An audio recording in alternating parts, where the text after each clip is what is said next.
அண்மை செய்தியை பார்த்து வருகிறோம். தீபாவளி பண்டிகை விடுமுறையொட்டி மெரினாவுக்கு மக்கள் குவிந்து வருகிறார்கள். தீபாவளி பண்டிகை விடுமுறையொட்டி சென்னை மெரினாவில் கடற்கரையில் மக்கள் குவிந்த வண்ணம் இருக்கிறார்கள். இந்த நேரலை காட்சிகளை நாம் பார்த்து வருகிறோம். இதுகுறித்து எமது செய்தியாளர் ஜெயலானி நேரலையில் வழங்கும் தகவல்களை கேட்கலாம். வணக்கம் ஜெயலானி, தீபாவளி விடுமுறையொட்டி மக்கள் மெரினா கடற்கரையில் குவிந்து வருகிறார்கள். இது குறித்தான மேலும் தகவல்களை பதிவிடுங்க. வணக்கம் சாருலதா. நாடு முழுவதும் இன்றைய தினம் தீபாவளி பண்டிகை வெகு விமர்சையாக கொண்டாடி வருகிறார்கள். குறிப்பாக தீபாவளி பண்டிகை என்று சொன்னாலே நம் நினைவிற்கு வருவது புத்தாடைகள், இனிப்பு வகைகள், அதே போன்று குடும்ப உறுப்பினர்களுடன் ஒவ்வொருவரும் இணைந்து மகிழ்ச்சியாக கொண்டாடுவதுதான் பண்டிகைக்கான அந்த நோக்கமாக இருந்து வரும். அந்த அடிப்படையில் தீபாவளி பண்டிகையான இன்றைய தினம் காலையில் புத்தாடைகள் அணிந்து தங்களது வீடுகளில் இருக்கக்கூடிய மூத்த குடிமக்களிடம் ஆசீர்வாதங்களை பெற்று பட்டாசுகள் வெடித்து தீபாவளி பண்டிகை தொடங்கியிருந்தார்கள்.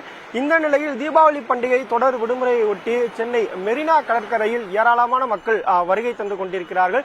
அந்த காட்சிகளை நம்மால் பார்க்க முடிகிறது.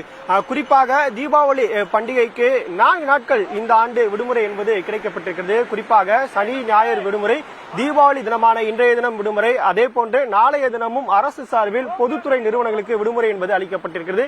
இதன் காரணமாக இந்த விடுமுறையை தங்களது குடும்ப உறவுகளுடன் உற்சாகமாக கழிக்க வேண்டும் என்பதற்காக ஆசியாவிலேயே மிக நீண்ட கடற்கரையாக பார்க்கப்படக்கூடிய மெரினா கடற்கரைக்கு ஏராளமான மக்கள் வருகை தந்து கொண்டிருக்கிறார்கள். குறிப்பாக வட மாநிலத்தைச் சேர்ந்த பலர் சென்னையில் தங்கி தங்களது பணிகளை மேற்கொண்டு வருகிறார்கள். அவர்கள் தங்களது சொந்த ஊர்களுக்கு செல்ல இயலாத சூழ்நிலையில் அவர்களது தீபாவளி பண்டிகை என்பது இதுபோன்ற சுற்றுலா தலங்களுக்கு வந்து தங்களது பண்டிகைகளை தங்கள் குடும்ப உறுப்பினர்களோடு கொண்டாட வேண்டும் என்ற நோக்கில் வட மாநிலத்தைச் சேர்ந்த ஏராளமான மக்களும் அதே போன்று தமிழகத்தைச் சேர்ந்த பல மக்களும் சென்னை மெரினா கடற்கரைக்கு வருகை தந்து தற்போது தங்களது குடும்ப உறவுகளுடன் கொண்டாடி வருகிறார்கள். அந்த காட்சிகளை பார்க்க முடிகிறது. சென்னை மெரினா கடற்கரைக்கு ஏராளமான மக்கள் வருகை தருவதன் காரணமாக அவர்களுக்கான அந்த ரோந்து பணியில் காவல்துறையினர் ரோந்து வாகனத்தில் ஈடுபட்டு வருகிறார்கள். அந்த காட்சிகளை நம்மால் பார்க்க முடிகிறது. குறிப்பாக காவல்துறையினர் சார்பில் ஒலிபெருக்கி வாயிலாக கடல் அலைக்கு அருகாமையில் யாரும் செல்ல வேண்டாம், கடற்கரையில் இருந்தே அந்த கடலின் அழகை கண்டு ரசியுங்கள் என்பதாக தொடர்ந்து ஒலிபெருக்கி வாயிலாக அறிவுறுத்தி வருகிறார்கள். அதே போன்று கடற்கரையை ஒட்டி தற்போது கோஸ்டல் கார்டு சார்பில் இருக்கக்கூடிய அந்த காவலர்கள் தொடர்ந்து பாதுகாப்பு பணியில் ஈடுபட்டு வருகிறார்கள். யாரும் கடலுக்கு அருகாமையில் செல்லக்கூடாது என்பதாகவும் அறிவுறுத்தல்கள் என்பதையும் கொடுத்து வருகிறார்கள்.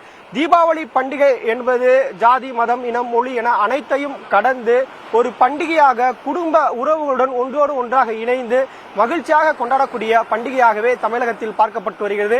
அதன் எதிரொலியாகவே தீபாவளி பண்டிகையான இன்றைய தினம் தமிழ் மக்கள் மட்டுமல்லாது வடமாநில மக்கள், அதே போன்று மற்ற சமுதாயத்தை சேர்ந்த கிறிஸ்தவர்கள், முஸ்லிம்கள் என அனைவருமே இந்த தீபாவளி பண்டிகையை புத்தாடைகள் அணிந்து கொண்டாடி தற்போது சுற்றுலா தலங்களுக்கு படையெடுத்து மகிழ்ச்சியாக கொண்டாடி வருகிறார்கள். அந்த காட்சிகள் நம்மால் பார்க்க முடிகிறது.